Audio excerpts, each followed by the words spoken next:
উত্তৰবাঞ্চলৰ ছাত্ৰ-ছাত্ৰী দেশৰ ৰাজধানী দিল্লী আৰু ভাৰতবৰ্ষৰ বিভিন্ন প্ৰান্তত অধ্যয়ন কৰি আছে আৰু বহু যুৱক-যুৱতীয়ে কৰ্মতৰ অৱস্থাত আছে।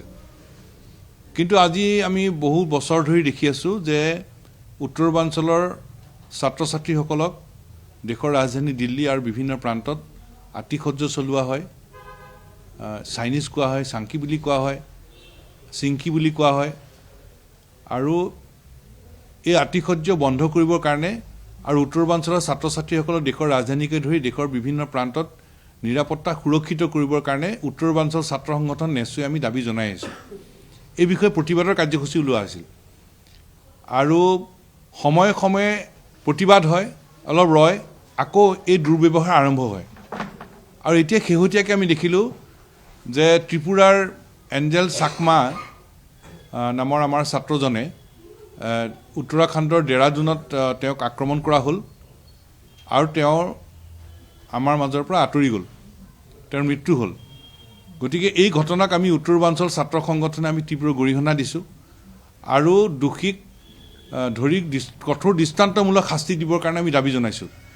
ইতিমধ্যে এই সম্পৰ্কত ত্ৰিপুৰা ছাত্ৰ ফেডাৰেশ্যনে ত্ৰিপুৰাত ইতিমধ্যে প্ৰতিবাদৰ কাৰ্যসূচী লৈছে আৰু আমি উত্তৰবাঞ্চল ছাত্ৰ সংগঠনে উত্তৰাখণ্ডৰ মুখ্যমন্ত্ৰীলৈ আমাৰ জৰুৰী পত্ৰ আমি প্ৰেৰণ কৰিছোঁ আৰু উত্তৰাখণ্ডত সংঘটিত এই হত্যাকাণ্ডৰ লগত জড়িত সকলো দোষীক ধৰি কঠোৰ দৃষ্টান্তমূলক শাস্তি দিবলৈ আমি দাবী জনাইছোঁ। এটা কথা অতি স্পষ্ট যে ভাৰতবৰ্ষৰ আন আন প্ৰান্তৰ নাগৰিকসকলে তেওঁলোকৰ মানসিক যিটো দৃষ্টিভংগী, যিটো মাইণ্ডছেট, এইটো তেওঁলোকে পৰিৱৰ্তন কৰাটো উচিত। তেওঁলোকে দেশৰ কলিকতাৰ পিছত এটা দেশৰ অংগ আছে বুলি নাভাবেই। They don't think there is a part of the country beyond Calcutta. They don't think there is a part of the country beyond Calcutta. They don't think যে north east is a part of the country. এই কথাটোত আমাৰ যথেষ্ট ক্ষোভ আছে, প্ৰতিবাদ আছে আৰু তেওঁলোকৰ মাইণ্ডছেট পৰিৱৰ্তন কৰিব লাগিব, তেওঁলোকৰ মানসিক তেওঁলোকৰ স্থিতি তেওঁলোকে পৰিৱৰ্তন কৰিব লাগিব। কাৰণ উত্তৰবাঞ্চলৰ জনসাধাৰণেও দেশৰ ভাল নাগৰিক হিচাপে জীয়াই থাকিব খোজে, কিন্তু এই যিটো দুৰ্ব্যৱহাৰ, এই দুৰ্ব্যৱহাৰটো কেতিয়াও সহ্য কৰা নহ'ব। The people of north east would like to stay like a good citizen of the country like other parts of the country, but this behaviour can not be tolerated. এই ব্যৱহাৰ, এই দুৰ্ব্যৱহাৰ কেতিয়াও আমি সহ্য নকৰোঁ। দেশৰ ৰাজধানী আৰু দেশৰ আন আন প্ৰান্তত উত্তৰবাঞ্চলৰ ছাত্ৰ ছাত্ৰীসকলক চাইনিজ ক'ব, চিংকিক বুলি ক'ব, এই দুৰ্ব্যৱহাৰ আমি কেতিয়াও সহ্য নকৰোঁ। এই কথা কেতিয়াও আমি মানি নলওঁ আৰু এইটো কথা স্পষ্ট যে উত্তৰাখণ্ড চৰকাৰে এই এঞ্জেল চাকমাক হত্যা কৰা হত্যাকাৰীৰ ওপৰত কঠোৰ দৃষ্টান্তমূলক শাস্তি দিব লাগিব।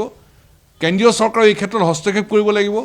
যদি হত্যাকাৰীক যদি শাস্তি নিদিয়ে তেতিয়াহ'লে উত্তৰবাঞ্চল যদি আমি প্ৰতিবাদৰ কাৰ্যসূচী ল'বলৈ আমি আগবাঢ়িম আৰু দেশৰ ৰাজধানী দিল্লীকে ধৰি সকলো ৰাজ্যত উত্তৰবাঞ্চলৰ ছাত্ৰ ছাত্ৰীসকলৰ সুৰক্ষিত অনুভৱ কৰিব লাগিব। উত্তৰবাঞ্চলৰ প্ৰত্যেকজন নাগৰিকে সুৰক্ষিত অনুভৱ কৰিব লাগিব।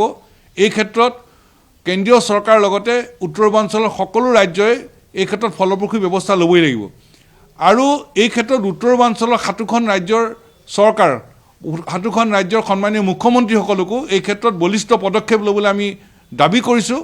কাৰণ অসম আৰু উত্তৰবাঞ্চলৰ ছাত্ৰ ছাত্ৰীসকল দেশৰ আন আন ঠাইত দুৰ্ব্যৱহাৰৰ সন্মুখীন হ'ব, নিৰাপত্তাহীনতাৰ সন্মুখীন হ'ব। এই কথা আমি কেতিয়াও মানি ল'ব নোৱাৰোঁ আৰু আমি কঠোৰভাৱে সকীয়াই দিব খোজোঁ যে উত্তৰবাঞ্চলৰ ছাত্ৰ ছাত্ৰীসকলে দেশৰ আন আন ঠাইত সুৰক্ষিত অনুভৱ কৰিবই লাগিব।